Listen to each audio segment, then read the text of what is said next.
سورہ بنی اسرائیل میں جو قرآن الفجر کا ذکر ہے، اس سے کیا مراد ہے؟ تو میرا پہلا سوال آپ سے، آپ اس پہ ضرور روشنی ڈالیں۔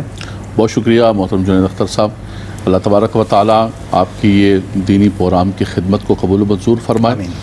دیکھیے قرآن مجید فرقان حمید کے اندر رب تبارک و تعالیٰ نے نماز کے اوقات کو بھی ذکر فرمایا۔ یہاں بھی سورہ بنی اسرائیل کی جو آیت کریمہ ہیں اس کے اندر یہی فرمایا کہ اقم الصلاۃ لدلوک الشمس الی غسق اللیل وقرآن الفجر ان قرآن الفجر کان مشہودا۔ فرمایا کہ دن کے کناروں میں اور رات کے حصوں میں اور سورج کے ڈھلنے سے لے کر رات تک نماز پڑھو، لیکن خاص طور پر فرمایا یعنی کہ زوال آفتاب سے لے کر اور رات تک ساری 4 نمازوں کا ذکر کیا، لیکن اسپیشل جو بالکل وی آئی پی نماز ہے وہ ذکر فرمایا ان قرآن الفجر کان مشہودا۔ فرمایا کہ فجر کے اندر جو قرآن کا پڑھنا ہے وہ بہت زیادہ مشہود ہے، بہت زیادہ مقبول ہے۔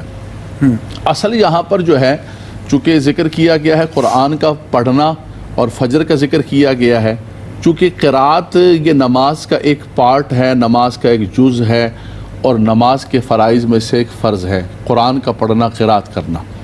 لیکن جب وہ فجر کے وقت پڑھا جائے تو رب تبارک و تعالیٰ فرماتا ہے کہ وہ وقت نہایت ہی مشہود اور مقبول ہے۔ مشہود جنید بھائی کہتے ہیں جو بہت زیادہ اللہ کی بارگاہ کے اندر قبولیت کا وقت ہوتا ہے، اور اس کی قبولیت کی جو علت بیان کی حدیث پاک کے اندر یہ لفظ مشہود کی، فرمایا تشہدہ الملائکہ ملائکۃ اللیل و ملائکۃ النہار، سبحان اللہ۔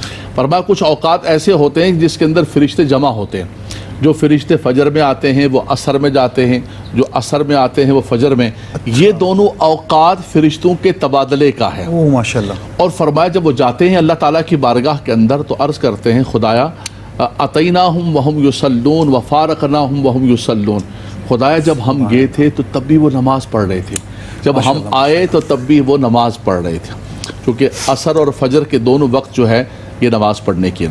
بنیادی جو آپ نے سوال پوچھا ہے اور جس آغاز کیا جو آپ کی تھیم ہے پروگرام کی، وہ ہے تلاوت قرآن پاک، قرآن کی تلاوت۔ بڑی خوبصورت آپ نے بات کہی کہ دیکھیں 2 صورتیں ہوتی ہیں، ایک قرآن کی تفسیر، قرآن کی فہم اور قرآن کے معنی کو سمجھنا، یہ بھی بہت اعلیٰ کام ہے۔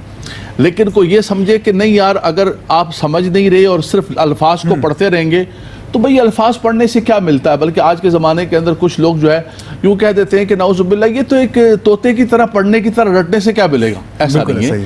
یہ خود مستقلاً تلاوت قرآن ایک عبادت ہے۔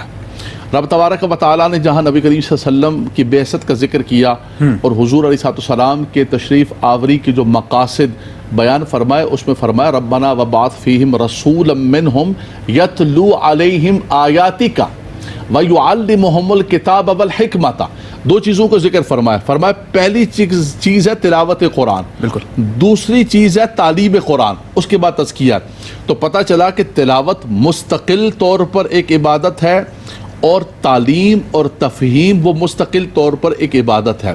تو قرآن کو پڑھنے کا بھی ثواب ملتا ہے، پھر اس پر ایک جتنی گفتگو کی جائے کہ ایک ایک حرف پر کتنا ثواب ہے، اس کی فضیلتیں کتنی ہیں، اس کی چیزیں کتنی ہیں، وہ ایک لمبا موضوع ہو جائے گا۔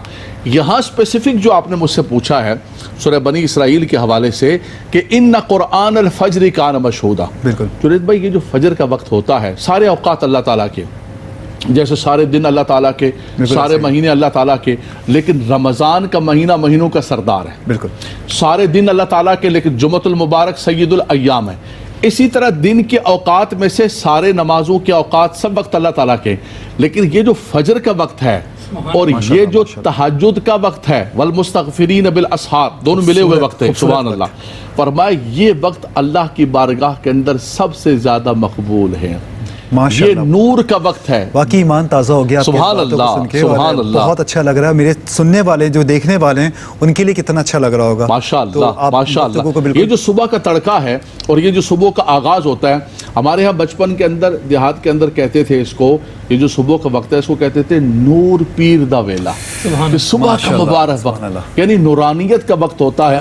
اللہ تبارک و تعالیٰ کے فرشتے آتے ہیں، فرمایا جب چاہو تم نماز بھی پڑھو، قرآن بھی پڑھو، سارے اوقات ہیں، لیکن فرمایا اس وقت کو ضائع نہ کرنا، یہ اللہ کی بارگاہ کے اندر سب سے زیادہ مقبول اور مشہود وقت ہے۔ اس وقت روزیاں بھی بٹ رہی ہوتی ہیں، انوار و تجلیات اتر رہی ہیں، اور چڑیاں چہچہا رہی میں بھی ہوتی اسی ہیں، طرف آ رہا تھا کہ خوبصورت ایک منظر ہوتا ہے۔ فرمایا اس وقت کو تم نے ضائع نہیں کرنا۔ بالکل۔ اگر امت اس کو سوتے ہوئے، فرمایا جو سوتا ہے وہ کھوتا ہے، فرمایا وہ کھو دیتا ہے، اور وہ جو ہے بہت بڑا اپنا لاس کرتا ہے۔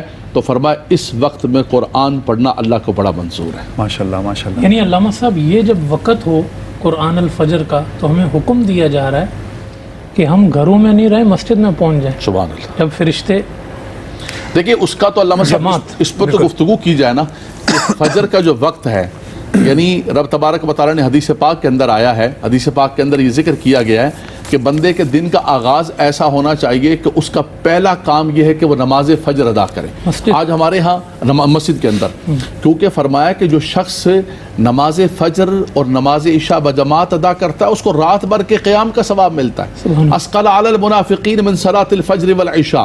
میں اس طرف جانا نہیں چاہ رہا تھا، علامہ صاحب نے بڑی اچھی توجہ دلائی۔ ایک جملہ صرف اور کہوں گا، اللہ کے نبی صلی اللہ علیہ وسلم نے فرمایا جو دن کا آغاز ایسے کرتا ہے کہ نماز فجر پڑھتا ہے، فرمایا پھر وہ کام کاج کے لیے جاتا ہے تو فرمایا وہ ایمان کا پرچم لے کر جاتا ہے۔ بالکل۔ دن ہوا نہ نماز پڑھی، نہ مسجد گئے، نہ قرآن پڑھا، اٹھے جلدی بھاگے دوڑے، منہ دو جلدی سے کام پہ، دیر ہو گئی۔